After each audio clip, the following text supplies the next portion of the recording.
باجوہ نے کیا کہنا ہے فواد چودھری کا، کیونکہ فواد چودھری بھی یہ کہہ رہے تھے کہ ہم صرف جو ہے اسلام آباد جا کے بیٹھنے والے ہیں یا صرف جلسہ کرنے والے نہیں ہیں، اس کے بعد بھی آزادی کی جو یہ جنگ ہے وہ جاری رہے گی۔ کیا کہنا تھا ان کا، ذرا ان کی گفتگو سن لیتے ہیں پھر آگے بات کریں۔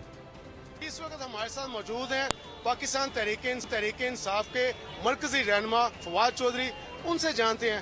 فواد صاحب یہ بتائیے، آپ کے مخالفین مسلسل الزام بازی کر رہے ہیں کہ آپ بند گلی میں چہر پھنس گئے ہیں، کیا کہیں گے آپ؟ دیکھیں، بند گلی میں تو یہ پاکستان کو لے گئے ہیں۔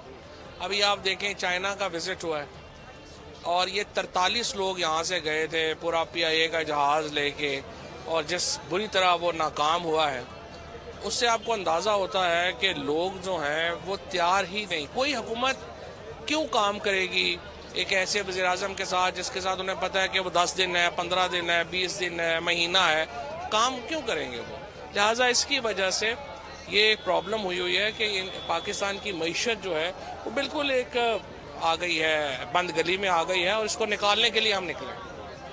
جی بالکل، فواد چودھری صاحب کا یہ کہنا ہے کہ اس جو معیشت بند گلی میں ہے اس کو نکالنے کے لیے یہ حقیقی آزادی مارچ جو ہے وہ جاری اور ساری ہے۔ ٹھیک جناب، وزیر آباد آپ کو لے چلیں گے جہاں پر ہمارے نمائندے تابش بڑھ بھی موجود ہیں سمیع ابراہیم کے ساتھ۔